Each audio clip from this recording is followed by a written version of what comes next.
와, 거대하다. 와, 이게 산타페라고? 와, 믿어지지가 않네. 모하비만 하잖아요. 대박이냐고? 아, 뒤는 좀... 아니, 이게 불편해? 아, 뭐 불편한 것도 많네. 네, 안녕하세요. 가키마님입니다. 기다렸던 산타페 풀체인지 외관, 실내 모두 공개됐습니다. 5년 만에 풀체인지고요. 도시와 자연의 경계를 허무는 경험의 확장. 이게 뭔 소리야? 뭔 소리? 좀 이따 알아보고요. 이번 산타페 풀체인지의 가장 큰 특징은 하극상입니다. 이 팰리세이드 킬러라는 거죠. 팰리세이드가 3열까지 넉넉한 차라고 해서 인기였는데 지금 산타페가 전장이 꽤 길어지면서 이 3열 공간이 팰리세이드보다 오히려 넓을 수 있다, 이런 얘기도 나와요. 아, 정PD님 이거 차 진작 팔라니까 이제 큰일 났어요. 여튼 저희가 3개월 전에 가차님하고 보내드린 예상도 이랬는데 이게 나오고 보니까 똑같네.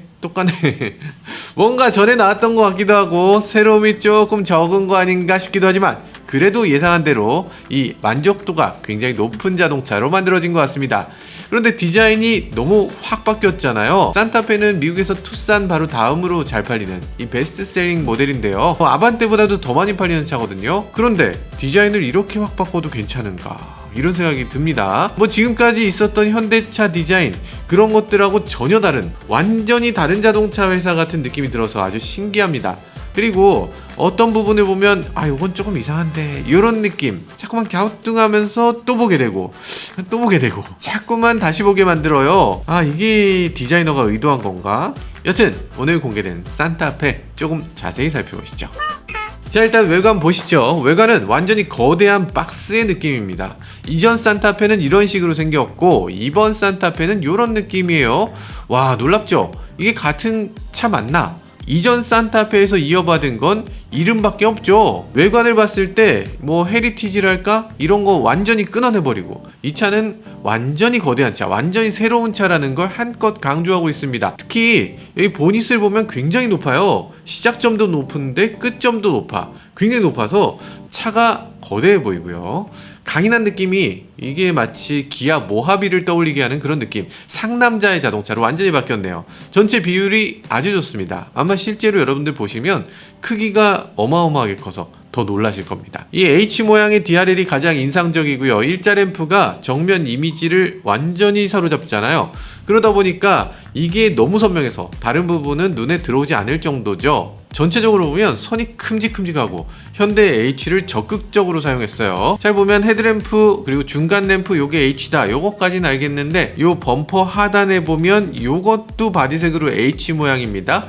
이 차에는 H가 정말 많이 숨겨져 있거든요. 숨은 그림 찾기 하는 기분으로 H 한번 찾아보면 좋을 것 같습니다. 그럼 헤드램프 어디 갔냐? 헤드램프는 이 H자 DRL 위아래에 있습니다. 특히 위쪽이 하향등이고 아래쪽이 상향등일 텐데 헤드램프 위치가 기존에 있었던 어떤 자동차보다도 높습니다. 모하비보다 더 높다. 보닛이 엄청 높으니까 당연히 이게 눈이 부실 텐데 여태 현대차 어떻게 했어요? 현대차는 눈이 부시지 않게 하겠다 하면서 헤드램프는 낮추고 위쪽엔 DRL 붙이고 이렇게 헤드램프를 낮추는 게 배려입니다, 이렇게 해왔던 것 같은데 이제 와서 갑자기 그런 생각이 살짝 들기도 하고요. 아, 깜빡이 어떻게 들어오냐고. H자 이 전체가 DRL이잖아요. 이 꺼지고 거의 깜빡깜빡 노란불이 켜집니다. 흰색이 노란색으로 깜빡깜빡 이렇게 하면 안 돼요. 우리나라 법규는 반드시 깜빡이가 꺼졌다 들어왔다 해야 되기 때문에 한쪽 램프가 사라지고 깜빡이가 깜빡깜빡 이렇게 됩니다. 껌뻑껌뻑 하면 정말 눈뽕의 끝을 보여줄 굉장히 눈에 띌 것 같습니다. 측면에서 봤을 때도 차가 굉장히 길죠. 엄청 긴데 당연히 3열까지 제대로 있는 차고요. 6인승, 7인승이 공급됩니다. 기존까지 산타페를 보면요, 3열까지 있긴 했는데 3열에 정작 앉으려고 보면 뭐 이렇게 앉아야 되거나 뭐 무릎이 닿아 있거나 앞으로 좀 밀어주세요 뭐 이런 걸 하거나 이래야 됐어요. 야, 이거 3열 있으나 마나다 이런 얘기가 있었잖아요. 그래서 차가 좀 길어진 것 같고요. 이 사이즈는 요구사항이 원래 있었을 텐데 근데 디자인팀에서 아마 이 긴 차체를 긴 차로 보이지 않게끔 하려고 노력을 굉장히 했던 것 같습니다. 잘못하면 차가 미니밴으로 보이거든요. 미니밴으로 보이지 않도록 여러가지 연구한 흔적이 보이는데 여기 보면 휠하우스, 오버펜더 이런 식으로 튀어나오게 했습니다. 앞뒤로 이렇게 키웠죠. 뒷유리도 그냥 놔주면 차가 이렇게 길어 보이니까 이것도 미니밴처럼 돼요. 그래서 중간에 기둥을 이렇게 붙였네요. 그리고 팬더 쪽에다가 가니쉬를 자그맣게 이렇게 삼각형으로 붙였네요. 그래서 전체적으로 봤을 때 디자인에 아쉬움도 있죠. SUV처럼 보이기 위해서 이 오버핸더를 굉장히 크게 키웠잖아요. 키우고 나니까 이 가니쉬가 들어갈 자리가 별로 없어. 그러니까 가니쉬가 작아져요. 그래서 디자인이 조금 조화롭지 저는 모르겠지만 그래도 좀 어색하다 이런 부분이 있어요. 문짝이 지금 그 앞쪽으로만 오버팬더랑 가니쉬가 있어. 보통 자동차 디자인할 때 절대로 안 하는 게 있어요. 금기시돼 있는 게 이 문짝으로 뭔가를 잘라버리는 걸 금기시하고 있습니다. 왜냐하면 문짝은 안쪽에 있어요. 옆에서 보면 가니쉬가 문짝 앞으로 뭐가 튀어나온 느낌, 이 높이가 안 맞는 느낌이 들어요. 그러다 보면 이 문짝이 딴 차에서 갖다 붙인 것 같이 보이거든. 그래서 요게 조금 걱정되는 부분이 있어요. 그래서 딴 차를 한번 보세요. 어지간한 자동차들은 이 클래딩을 문짝 앞에서 미리 끊든가 문짝을 넘어갈 수 있도록 이렇게 만들죠. 요걸 이런 식으로 문짝에 딱 맞춰서 자르는 차는 없어. 그리고 이 가니쉬도 그래요. 보통은 문짝을 이어서 가든가 아니면 문짝을 세로로 길게 해서 이렇게 뻗든가 뭐 이런 식으로 하죠. 여기서 딱 끊어버리면 요게 요 가니쉬가 무슨 의미가 있나. 굉장히 용감한 구성입니다. 그래서 이걸 만약에 없애보면 더 깔끔한데. 아니죠. 디자이너가 다 생각이 있어서 만드신 것 같고요. 한번 충분히 이해해 보겠습니다. 실물을 보기 전까지는 아직 알 수가 없어요. 여튼 좋고 나쁘고를 떠나서 지금 앞면 옆면 봤을 때 굉장히 독특한 이미지라는 건 분명히 보입니다. 굳이 이 차하고 닮은 차가 있을까? 디펜더를 자꾸 얘기하시는데 디펜더랑 별로 닮은 느낌은 아니에요. 디펜더를 보면 눈이 부엉이 눈이잖아요. 약간 맹금류 이런 강인한 눈을 갖고 있고요. 산타페는 그에 비하면 약간 착한 눈을 갖고 있고요. 로봇 같은 느낌이 들어요. 좋지 않습니까? 그리고 디펜더는 오버펜더가 이렇게 옆으로 이렇게 툭 튀어나왔잖아요. 그리고 이 윈도우 라인의 벨트 라인 아래쪽으로 이렇게 볼록 튀어나왔습니다. 차가 이렇게 완전 섹시하죠. 근데 산타페 같은 경우는 이게 조금 대중차다 보니까 이 오버펜더를 확 키울 수가 없죠.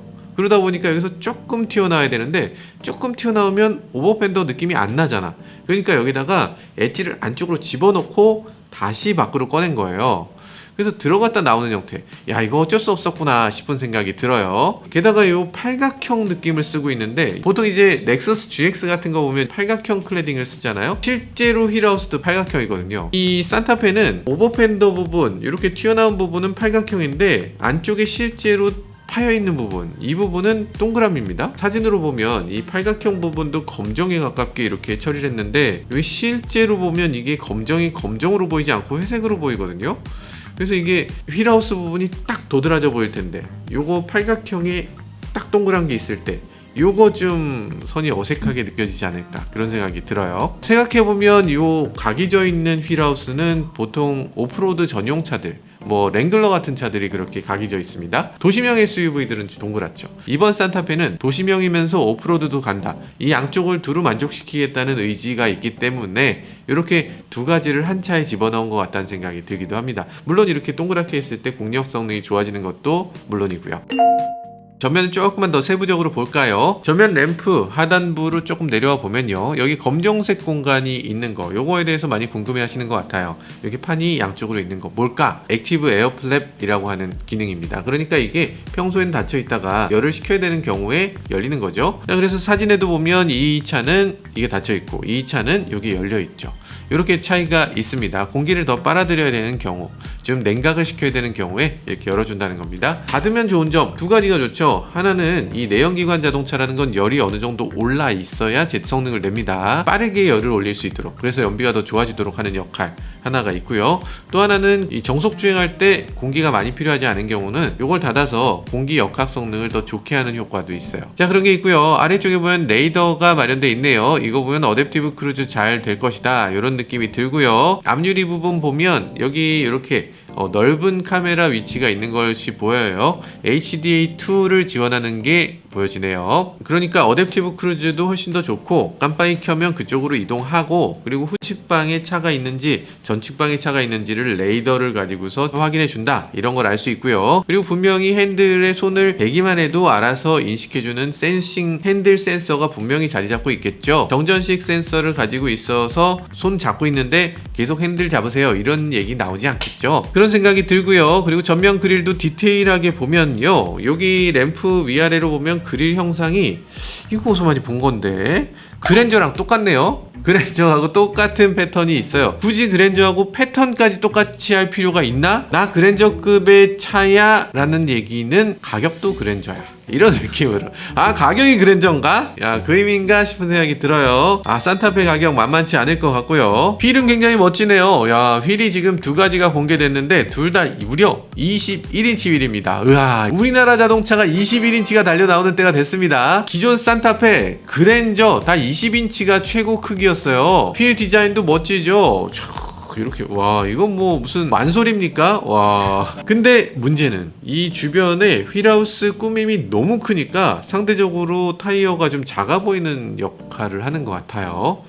21인치 정도는 돼야지 이 차에 딱 어울릴 것 같습니다. 이거보다 작은 휠 넣으면 너무 작아 보일 것 같아. 타이어는 확대해보니까 금호 타이어 엑스타? 갑자기? 아니, 현대 최근까지 무슨 미쉐린이니 피렐리니 썼잖아요. 금호를 쓴다고? 야, 신기합니다. 245, 45, 21인치 타이어를 사용하고 있고요. 245면 21인치 치고는 좀 작은 타이어인데 이 사이즈는 레인지로버 이보크에 쓰는 사이즈입니다. 이보크, 레인지로버 굉장히 좋아하시네. 레인지로버를 꽤 많이 벤치마크한 거 아닌가 싶은 생각이 살짝 듭니다. 여튼 이 휠하우스 꾸밈에 대해서 좀 제가 부정적으로 얘기한 것 같아서 죄송한데 사실 잘 보면 또 나름 괜찮습니다. 정측면에서 딱 보면 이 꾸밈이 좀 뭐 지나친 면도 있지만 그래도 비율을 이 세로보다 가로를 훨씬 길게 했어요. 그러니까 차가 좀 더 안정적이고 길어 보이는 느낌, 이런 것들을 주고 있고요. 그리고 특히 뒤쪽에는 요 휠하우스 꾸민 부분에서 이렇게 캐릭터 라인이 뒤쪽으로 쭉 돌아가요. 그래서 나름대로 날렵한 느낌이 살짝 듭니다. 뒤쪽 트렁크 중간이 좀 썰렁한 느낌이 들긴 하는데 요 라인 하나 있으니까 좀 덜 썰렁한 느낌이 든달까? 네, 그런 효과는 좀 있는 것 같네요. 자, 말 나온 김에 후면 디자인으로 넘어와 보면요. 잠깐. 아니, 이게 정면 측면까지는 참 괜찮다고 생각했는데 후면 디자인은 괜찮나? 아니, 이게 살짝 사진을 좀 잘못 찍은 느낌이 좀 있어요. 전체적인 느낌이 살짝 버스를 보는 것 같은 느낌이 들어요. 이게 각이 너무 수직이니까 버스 뒷모습을 보는 것 같잖아요. 보통의 자동차는 뒷부분이 이렇게 대각선으로 기울어 있다면 이 차는 윗부분이 약간 튀어나오면서 오히려 거꾸로 들어간 느낌이 들어요. 들어간 느낌이 드니까 지금 테일램프도 안쪽으로 살짝 들어간 느낌이 들어서 조금 뭔가 좀 불편해, 이런 느낌이 드시는 부분들이 계실 것 같습니다. 적어도 사진으로 봤을 땐 그래요. 실제 실물을 봤을 때는 안 그렇겠죠. 사진은 좀 불편해, 이런 느낌을 가지실 것 같네요. 후미 등에도 H자 잘 살려놓고 있고요. 정면에서 봤던 그 램프하고 후면을 통일성 있게 가져가니까 현대차 같진 않지만 앞부분하고 뒷부분하고 같은 차는 맞구나, 이런 느낌이 조금 듭니다. 많이 들진 않네. 야, 요것도 없었으면 진짜 완전히 딴 차일 것 같았어. 테일램프 주변으로 까맣게 테두리를 둘러놓고 있는데요. 까만색 테두리가 여기까지만 있는 게 아니고 이렇게 둘러쳐져 있어요. 둘러쳐서 이렇게 돌고 있는데 약간 포르쉐 964? 아니야? 생각보다 두텁다. 생각보다 굉장히 두터운 느낌이 드네요. 그리고 이 검정색 테두리 가운데에는 손잡이가 있습니다. 손잡이가 있어서 이거 버튼을 누르면 이 차가 이렇게 뒷트렁크가 열린다는 얘기겠죠? 제동등 램프가 지금 차체에서 굉장히 낮은 곳에 있잖아요. 비율이 굉장히 독특한데 참. 여튼 브레이크를 밟았을 때 그럼 어디가 불이 켜지냐? 요 아래쪽에 요 H자 위아래로 램프가 하나씩 더 있어요. 양쪽 다.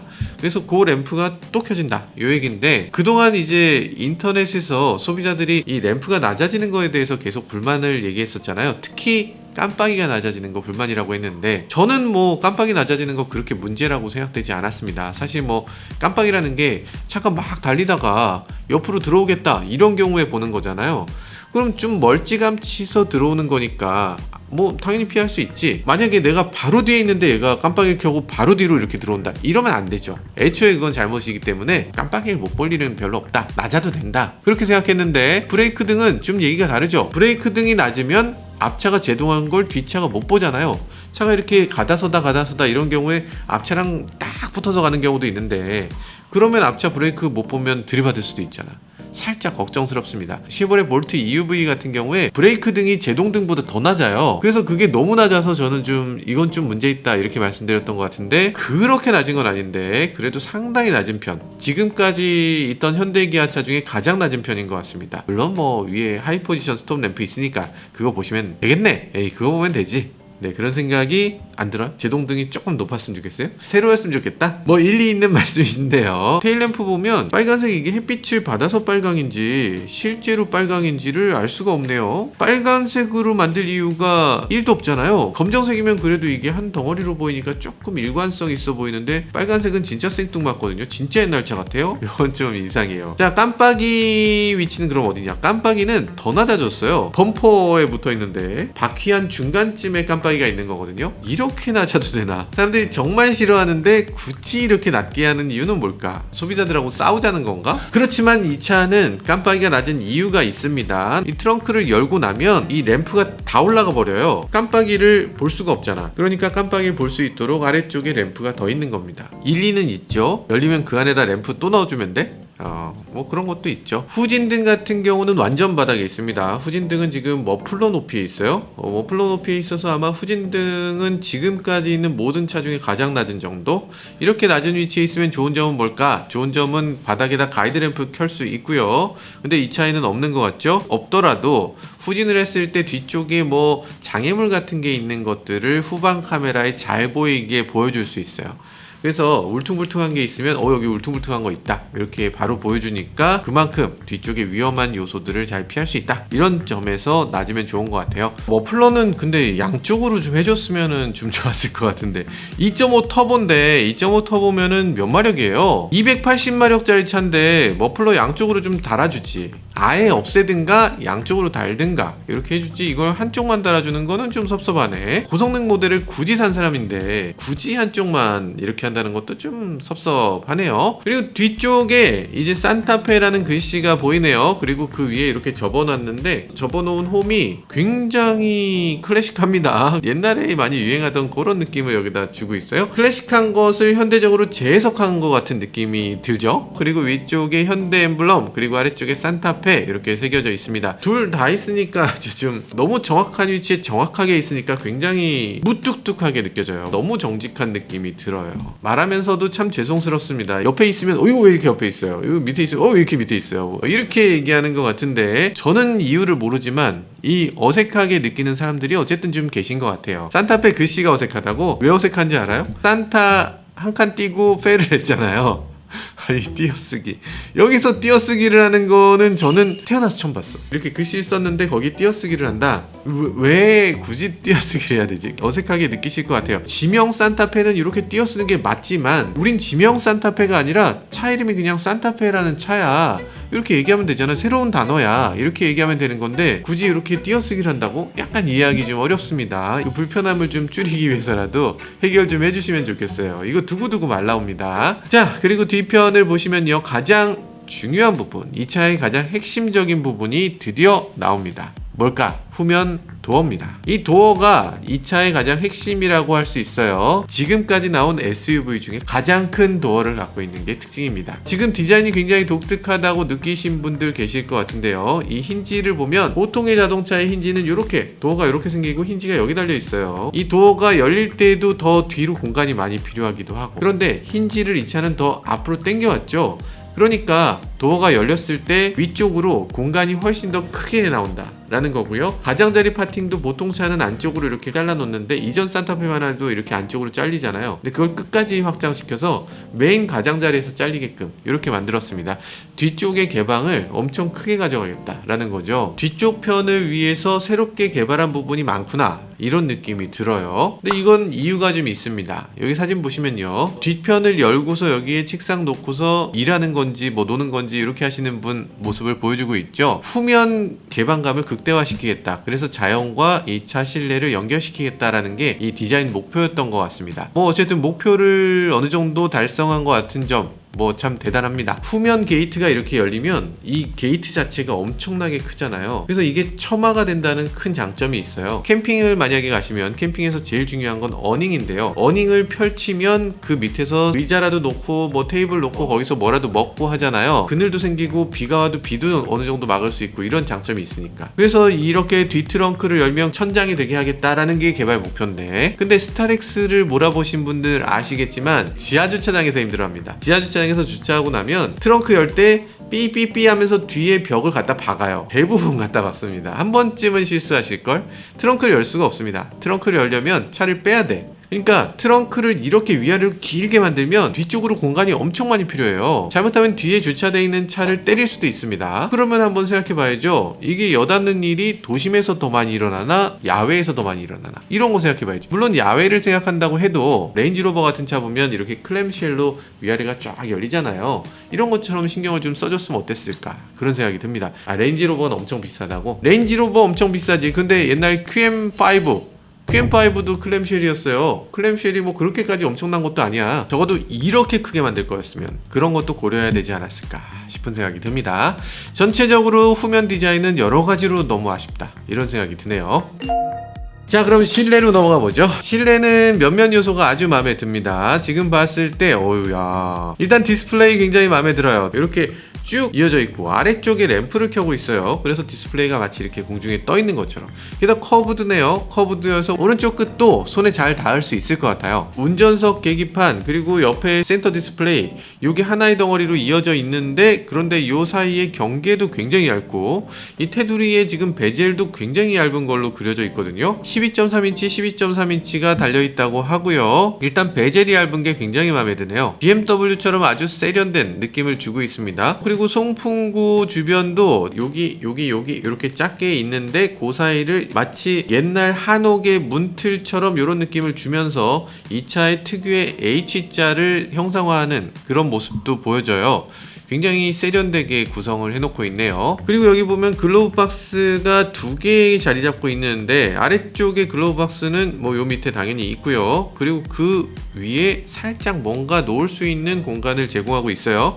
스마트폰 같은 거 넣으면 딱 좋을 것 같은 그런 위치, 뭐라도 이렇게 보이는 위치에 뭘 놓는 게 정말 소중합니다. 해보신 분들 아시겠지만 있으면 너무 편해. 조수석에서 뭐 해주고 과자 같은 거나 뭐나 잠깐 놓을 것들이 굉장히 필요하거든요. 잠깐 놓고 차에서 내릴 때 끄집어낼 수 있는 그런 눈에 보이는 위치, 이거 어딨어? 하고 찾을 이유가 없죠. 바로 앞에 있으니까. 이런 것들 되게 편리한 위치입니다. 그리고 또 하나, 요 위쪽에 보면 수납 공간이 하나 더 있어요. 여기 보면 왼쪽에 버튼 하나 누르면 이렇게 요게 딸깍 하고 열리는 그런 수납 공간을 보여주고 있죠. 이 수납 공간은 어디서 왔느냐? 레인지로버에서 왔지. 레인지로버가 이렇게 열려요. 레인지로버랑 미니는 원래 같은 회사였으니까, 그러니까 뭐 하더라도 좀 이해가 되죠. 근데 너무 근본 없이 갑자기 나온 게 아닌가 싶은 생각이 살짝 드네요. 앰비언트 라이트도 가운데로 이렇게 쭉, 그리고 이쪽 옆에 도어 쪽에도 쭉, 그리고 또 이 세로형으로 또 쭉 줬어요. 그래서 앰비언트 라이트도 이전보다 훨씬 더 풍부하게 굉장히 적극적으로 사용하고 있네요. 그런 점들이 굉장히 좋고요. 나머지 부분에서는 조금 아쉬운 부분도 있습니다.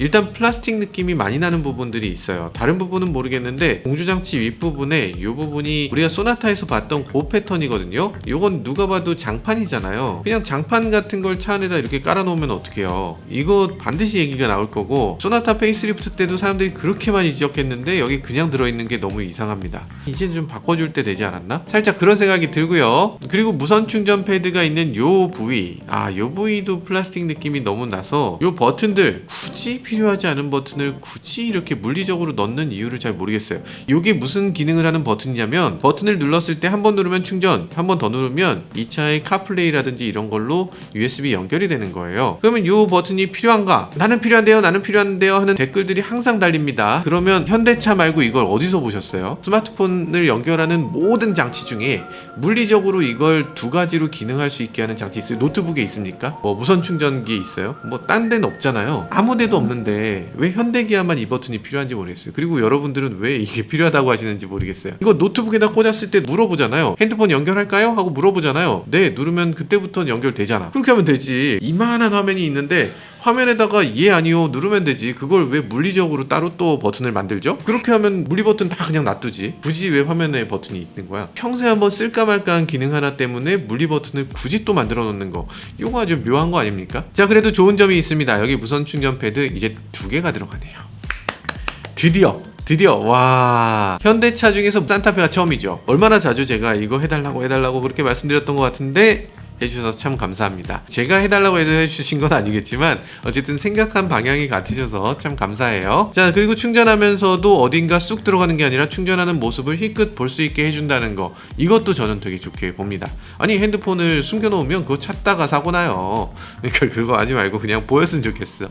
자, 그런 생각이 들고요. 뒤쪽에는 컵홀더가 자리 잡고 있는데 컵홀더가 굉장히 넉넉해요. 어떻게 이렇게 큰 컵홀더가 있지? 왜? 굳이? 뭐 그런 생각이 들기도 하고, 그리고 여기 보면 케이블이 지나갈 수 있는 자리를 만들어 놓고 있습니다. 그러니까 여기 무선 충전 케이블을 연결하고 그 선을 이어서 센터 콘솔이나 이 컵홀더에다가 뭔가를 넣을 때 그 선이 지나갈 수 있는 자리를 만들어 준 거죠. 꼭 필요했을까 싶은 생각이 살짝 들지만 그래도 꼼꼼하게 만들어 주신 것 같습니다.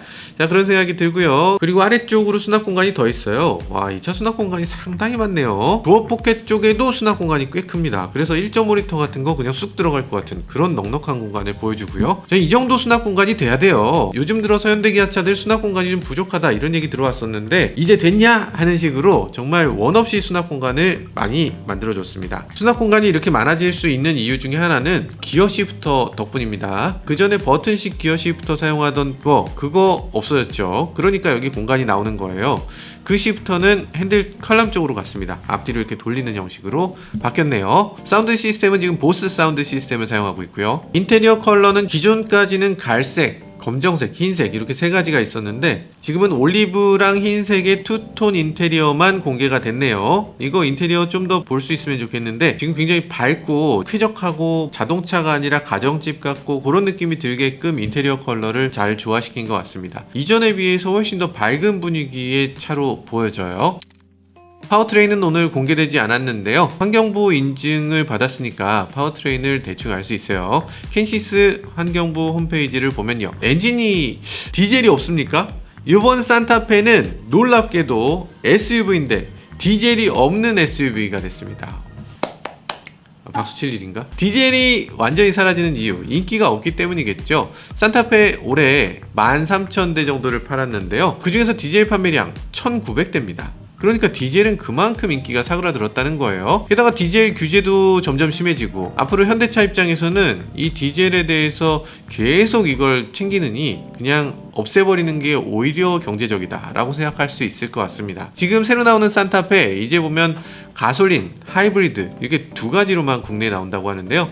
아마 가솔린보다 하이브리드가 더 인기 있지 않을까 싶어요. 그럼 살짝 걱정이 됩니다. 가격에서도 약간 만만하다는 생각을 했었는데 야 이러면 어떡하지? 이런 생각이 듭니다. 일단 캔시스에서 인증받은 모델 한 가지밖에 없는데요. 2.5리터 터보 가솔린 엔진입니다. 지금도 산타페에 있는 바로 그 엔진인데 281마력, 최대 토크 43kgm. 야, 대단합니다. 거기에 8단 습식 DCT가 장착돼요. 무게도 나왔는데 지금 신형은 사륜구동 모델이 1860kg, 그러니까 현재 팔고 있는 산타페하고 비교하면 100kg 정도가 더 무겁습니다. 아니 어떻게 100kg나 무거워지지? 아무래도 차가 그만큼 커지니까, 훨씬 커졌으니까 그 커진 게 아마 100kg 정도 되나보다, 뭐 이렇게 생각되네요. 그리고 가장 인기 있는 파워트레인은 역시 하이브리드죠. 하이브리드는 아직 인증까지 받진 않았는데요. 기존에 들어가는 1.6L 터보 하이브리드 요게 그대로 들어간다고 하고요. 180마력을 내는 1.6L 터보 엔진, 그리고 50마력을 내는 전기 모터, 거기에 6단 자동 변속기가 합쳐집니다. 그래서 합산 출력은 230마력, 최대 토크는 35.7kgm가 된다고 하네요. 연비는 기존 산타페는 15km/L를 넘었는데 이번에는 차가 더 커졌잖아요. 무게도 더 나가고, 그럼 연비는 조금 더 하락하겠구나, 뭐 이렇게 생각됩니다. 저는 2.5L 터보에 8단 들어간 것도 굉장히 좋아하고 하이브리드도 굉장히 좋아하는데 하이브리드는 상당히 비쌀 것 같고 가솔린 모델은 연료비가 너무 많이 들 것 같은데 뭔가 하나 더 있어야 될 것 같지 않아요? 약간 섭섭하네. LPDI가 들어가면 좋겠어? 뭐 그것도 일리 있네. 산타페 가격이나 출시 일정은 어떻게 될까 한번 보죠. 아직 가격은 공개되지 않았고요. 출시 시기는 8월 10일입니다. 8월 10일이면은 불과 한 달도 남지 않았네요. 금방 나오고요.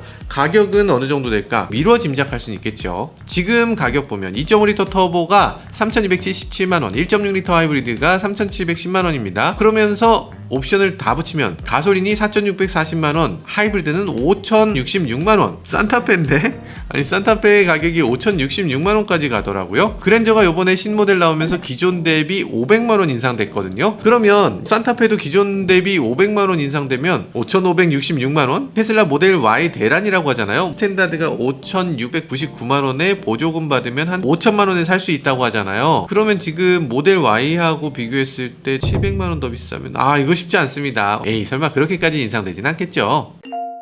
네, 오늘 이렇게 신형 산타페 간단히 살펴봤는데요. 기존의 산타페라면 막 탈 수 있는 차, 정말 두루두루 패밀리용으로 아주 좋은 자동차, 무난한 자동차라는 생각이 들었잖아요. 산타페가 자기 자리를 다시 찾으려고 하는 것 같습니다. 기존에 있었던 그런 패밀리 SUV 아니라는 거죠. 난 이제 프리미엄 SUV로 한 단계 올라서겠다, 이런 느낌으로 비춰지는데요. 산타페 앞으로 어떤 모습으로 나오게 될지, 가격은 또 어떻게 나오게 될지, 그리고 시승하는 느낌은 어떤지, 이런 것도 함께 살펴봐야 될 것 같습니다. 그거 보시려면 뭐 해야 되죠? 네, 구독과 좋아요, 알람 설정까지 부탁드리겠습니다. 지금까지 저는 모카 김한용이었습니다. 감사합니다.